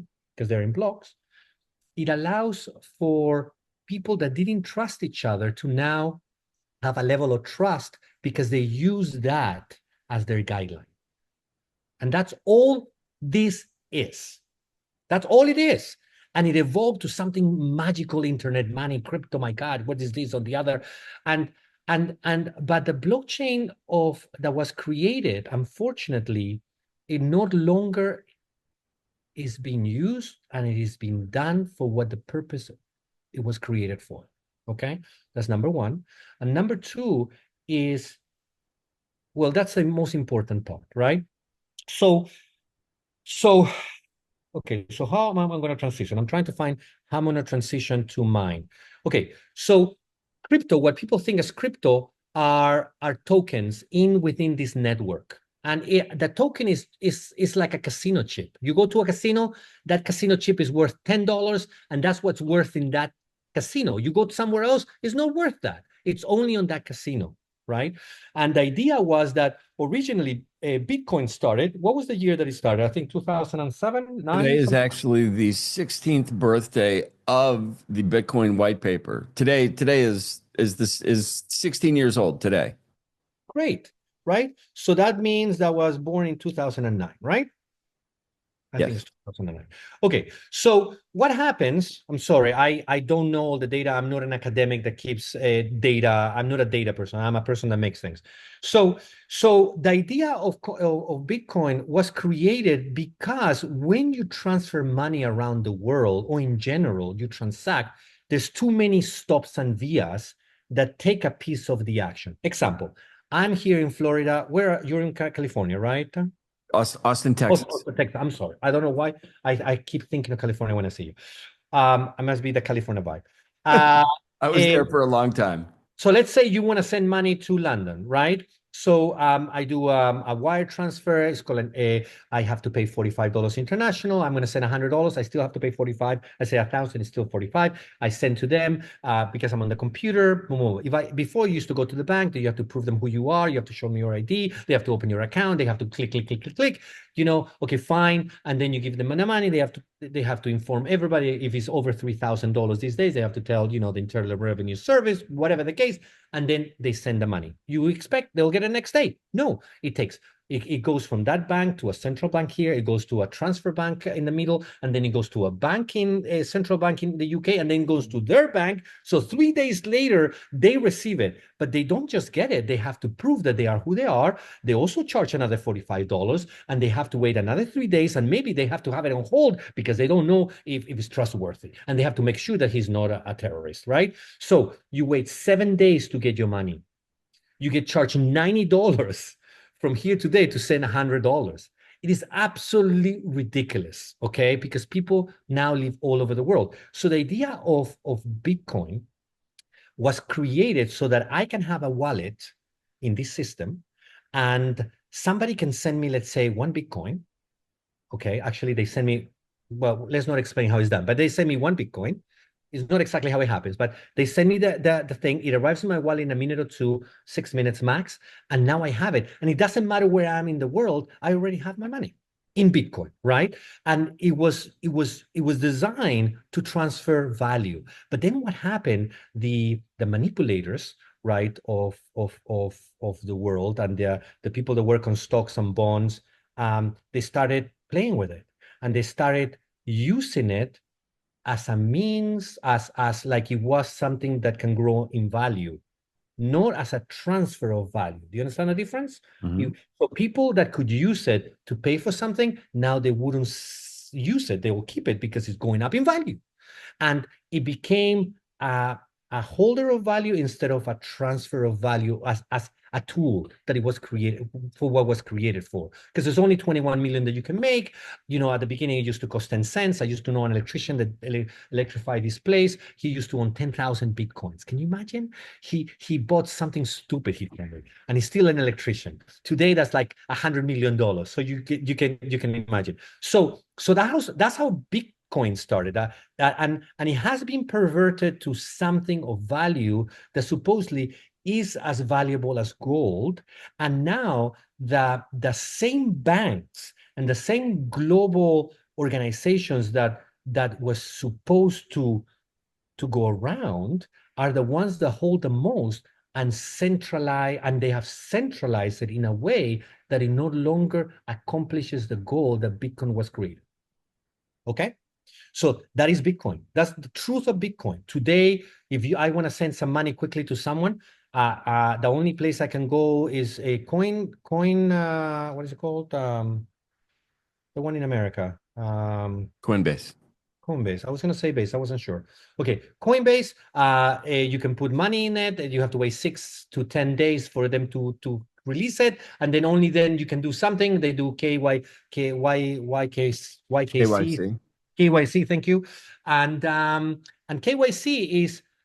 KYC came about because of the Silk Road. I don't know if anybody knows about the Silk Road, which was a website. It was an underground website and the supported the black web, and where you used to be able to buy anything, drugs, killing someone, whatever the case may be. It was a nefarious website, but they traded on Bitcoin. Okay. And they weren't the only ones trading in Bitcoin. The CIA, that wanted to do operations that nobody could see, they also traded in Bitcoin. Believe me, everybody was using Bitcoin. And that's how they said, in order to prevent terrorists and in order to prevent, money launderers using this, you have to do KYC, which is knowing who your customer is, right? So that is the story of Bitcoin. Then came Ethereum. There was a guy called Vitalik. Vitalik was excited about Bitcoin. He had a magazine about Bitcoin. He was so excited about Bitcoin. He said at one point, why don't we use this same program, not only to transfer a value, why don't we transfer proof of work, like a contract, like something like that? And he came up with this idea, and somebody came and says, fantastic. And one of the few people that gave money at the time, they only got like money like $15 million or $10 million, I remember. Now that guy is a billionaire. And the idea of Ethereum was that now, instead of transferring value, you are transferring like a contract. Like if you do 1, 2, 3, and 4, then I'll pay you. So it proves that it's done. Then it happens. Then the transaction happens. Boom, boom. I'm oversimplifying it here, right? And also the token, was $1, $2, whatever it was. It was cents at the time. Today it's almost worth $4,000. So the problem with Ethereum that they try to solve in the 2.0 is that and it happened for the first time dramatically with CryptoKitties. CryptoKitties is a company in Canada that made the blockchain called Flow, where everybody wanted to buy a CryptoKitty. And it was done on the Ethereum network because they created a protocol for NFTs, which is a digital, like caricature, or what would you call them? A digital, not even animation, just like a character, right? A digital file. Thank you. And it clocked a network in which transactions took no minutes, it took sometimes a long time, and it clocked it so much the price to actually make a confirmation of a transaction started going up. It took I think it was 6 minutes. It was not good. So that was the beginning of for them, CryptoKitties. They created their own blockchain, and Ethereum started working on this. And the problem that you have is that, for example, in Ethereum, you have like 60, I think it's 6,200 nodes average, right? Although, okay, I'm trying to simplify it. So it's 62,000. And what happens is that you have transactions coming and you have only a certain amount of nodes. And if you have too many transactions here, there's a level here, right in the middle of these fingers here, where there is a glut. There's like a chokehold, right? And what the network does raises the price of the transaction in order to have less people transact so that they can actually do these transactions. And when the price goes down, then other people will come, right? That is actually rewarding the network for a bad job. It's sort of, you go to a restaurant and says, I'm sorry, we're too busy, or we didn't clean the table, so we can give you the service right now, but if you pay me more money, I'll give you that at the table, right? So you are rewarding basically a non-productive system. Okay, so what they did is they went 2.0, and now they have 64 networks operating at the same time, right? That's basically what they did. The problem is a finite. It will come to a glut as well. The problem with blockchain is that it cannot take the transactions of the real world. Blockchain can only take the transactions of blockchain, which somebody making an NFT or somebody, but if somebody wants to use it for what it is meant to, if somebody wants to use it as a supply chain, if somebody wants to use it for even my game, right, that I was creating, I realized that if I had 3 million kids doing a transaction, the blockchains of today will not be able to operate because of the cost. Who's going to pay $600 to transfer something that costs $10? You understand what I'm saying? So it is not utilitarian. So that's when a Komposite came to be, right? So I'm explaining a little bit the legacy. I'm going to call them legacy, although they are operational today, blockchains. And then what happened is many people, and we call Ethereum and Bitcoin, we call them layer one. Okay, a lot of people don't know what that means. When the internet came to be, it was mostly from the military and it was mostly from the universities. It only meant is that many computers connected together. All right, when the actual hardware connected together, that is the layer one. Somebody came up with a protocol, the World Wide Web, I believe, I think in England, and he created a language that all of them could talk, and they connected all of these computers, universities, the military, and eventually, and that's called layer one. When, for example, email came about, right? When you send an email, that is a layer two application of a layer one. So everything built upon a layer one is called layer two, and that will have been email and sending images, which was very difficult before. Anyway, so everything, all the apps are layer two. Now, blockchain is very similar. You have a chain of nodes together that operate and do transactions. That's layer one. So when the problem that arose that they couldn't do enough transactions, that the transactions were too expensive, that every time you wanted to buy an NFT that cost $20, I had to pay $50 to buy it. It's just stupid because there's not enough power or not enough processing power, and also the way they designed the computer, because it's really a computer, how it works. If I explain it later, it was not powerful enough. So what they do in a layer two is they created companies built upon Ethereum, let's say, and they created a way to put, let's say, thousands of transactions together before it went into the blockchain, and they put these thousands of transactions as one transaction in the layer one. So if you divide now $50 divided by thousands of transactions, then the price becomes minimal, and it allows now people to be able to use, let's say, Ethereum with a layer two, right? But that was a solution to a broken system. It really is a solution to a broken system. And some of these companies are worth billions and billions of dollars. So I said, so taking this, all this, I'm presenting the problem here. So we took all of this into consideration, and we decided to make a blockchain that itself will not have capacity problem. How?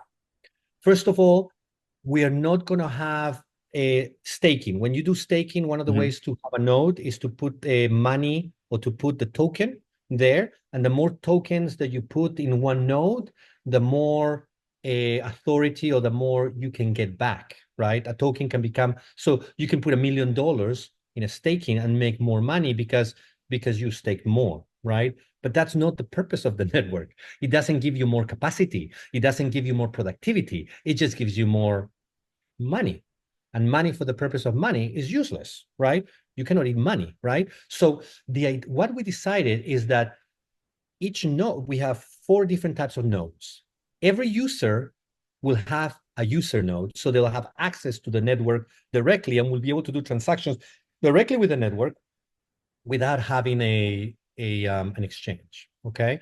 Number 2, we are gonna have 3 other types of nodes. I mean, it's all in the white paper if you want to read it, but basically our first goal is to have 3 million nodes, okay? Each node, and the idea is that anybody with any computer, you don't have to have a supercomputer like in some networks, so you have to have $100,000 computer. The idea is that any computer that you're not using, you can have it as a node, and on the side is making you bank, is making you tokens, right?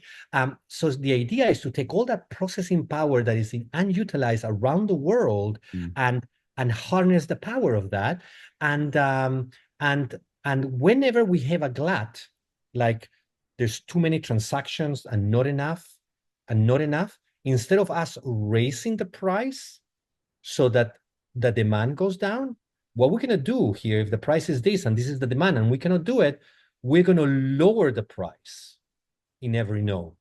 So every node will know that the price will go down, and we will allow them to have more nodes. So what will happen is we'll encourage people that have nodes to increase. Let's say, well, I have 1, I'll put 2 more in order to make the money that I was making before, right? So suddenly they double, they triple, and then by a ratio, meaning that this will increase so much that the amount of processing goes down. Can you see what happened with before? It was like this, but now this increased so much. This is how it looks now. And now, because there's no glut anymore, because there's more processing power, the price goes up for transaction once that happens. Right. So if someone had a node and their node's payment goes down at that point, which say, oh, it should go up because the demand and this, what is it called? Demand, they call it, you know what I'm talking about, the level where you say demands requires it. There's demand and there's not enough supply. No, we're going to lower it so the supply goes up. And when people that had 1 node now have 3 nodes, they'll go up now. They'll do 3 times the amount of money that we're doing before. So what are we doing is we're rewarding people that make the system more productive. And by doing that, instead of having people at the choke point to say, this network is stupid, I don't want to use a network that doesn't work, I have to wait 6 minutes. And what will happen is that it will increase the usage, it'll increase the nodes. So we're doing something that seems counterintuitive, but we call those nexuses of growth. Those are the growth moments that will make the network more powerful. And the other thing that we think that is really important, and one of the things that happens in blockchains is that when you increase, there's a problem in blockchain, and I'm not going to explain it too deeply, but I'm going to try to explain it like an elevator pitch style, which means very succinctly, very shortly. Networks today of blockchain cannot grow very fast or very big because what they produce is only 1 block at a time. What does that mean? that even if there's 65,000 nodes in Bitcoin, every time a cycle ends, it only produces one block. One block. Ethereum is the same, but now has 64, right? Because it has 64 nodes, right? It's limiting and it's only horizontal, right? And that's why it cannot expand, because it will make the system break, right? Really. And it's not secure enough. If you take security out, you can expand it and it will become less secure. There are, it's a long explanation. It could be a podcast on its own. However, we have a chaotic algorithm, node algorithm that we have in an equation, which is an algorithm in which our blockchain will work horizontally, giving you blocks one by one like this, but it also is going to work vertically. So at one point you could have one block, or next point you can have 20 blocks, next time you can have 3 blocks. So it's dynamic, and it will allow with a high level of security to give a high level of production, allowing it for the cycle to be faster. We call it a cycle. We call each moment a cycle, by the way, and it allows for the growth that the blockchain needs in order to onboard Web 2. Because listen, we cannot survive with the business without the business of Web 2. Web 2 is also not going to survive with the business of Web 3. So we are in a conundrum, right? We're in a divergence. This is what's happening right now. Web 2, Web 3, and it's going in this direction. It's almost like the symphony is about to begin, right? We've reached the point where each of us actually needs the other to turn the page. Exactly, because and here comes a lie. There's many different words for it, but this is a lie. And I'm going to tell you what's the lie on blockchain. And we've got about 4 minutes. Blockchain is decentralized. The idea was magical, and the idea keeps being magical of decentralization. But the problem is today, blockchain is centralized in certain exchanges, and the idea of what blockchain should be has been destroyed. So we take the idea that we take a public blockchain and we allow private enterprises, organizations have a node on the blockchain and allow them to deploy within a public a blockchain their products and services, or whatever the case may be, where they can control what they're going to add to their product, and they can that way protect the authenticity and counterfeits, and it allows the users or their members to be part, and they can create a community that they can control. And not only that, they can actually resell to them and have a secondary market, but it allows as well for the end user to be able to trust more the Web 2 companies, and their way creating an incredible network. So Komposite comes from the idea that you have a digital object and you have a physical layer counterpart. It can live together. And I think that summarizes. Yeah, dude. So there's so much to get into. Like I'm running out of time here, but this story where the worlds are meeting, right? The old school is meeting the new school, and it's funny. We talked about the pitfalls that we experienced just growing through the technology age, and we're getting into, dude, we didn't even get to talk about aliens and all that stuff and how much I believe in them. Yeah, so do I. Well, I don't believe in them. I know they're, they're real, but yeah. No, all right. Listen, let's do another. What we'll do is we'll do another podcast. Call this part A. Call this part A. Part B will be coming next to your near computer screen soon. Yeah, I love it. And Noam, what I'm going to do, I'm going to, I'll intro the podcast and tell people who you are and put all the links at the end. But everybody that's tuning in, thank you. Yeah, I appreciate it very much. Listen, I looked at what you did. and what you've done. And I follow a very similar path. I am an entrepreneur, you're an artist. Um, and I admired everything that you did. And I know that I cannot make my success. This is one of my epiphanies. I cannot I cannot become rich without making other people rich. I cannot be successful without having other team members to make it successful. This is a group effort. It is true that one person has an idea, but without a group, you cannot get anywhere. So when I saw where you were in and what you've done, it's important that at every level we can harness the amazingness of what's coming. Web3 is amazing. AI is amazing. If it's harnessed right and it has the right guiding light, it will transform the world. It will create new trillionaires. I'm telling you, trillionaires, people that were nobody will be somebody. And today, companies that look like huge will become nothing, right? So this is the moment of nexus. This is the moment where all things meet, and Komposite with the first, and I'm telling you, it will be 3 million nodes, and the next will be 100 million nodes, and it will have the largest quantity of tokens transacted in the universe. Can you imagine?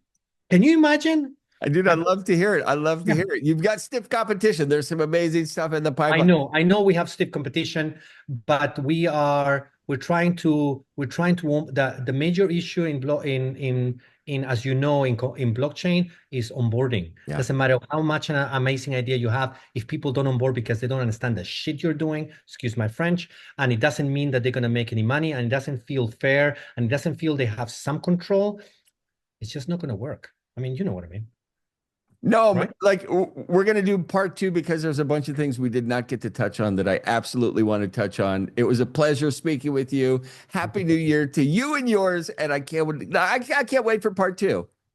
I cannot wait for you too. Anyway, if anybody wants to learn more, we do have a website, it's komposite.org, not .com, to komposite.org. You can look me up. Just put Noam Krasniansky, and you can reach me in any other platforms. I am like on the matrix, right? And I will answer any question that is intelligent.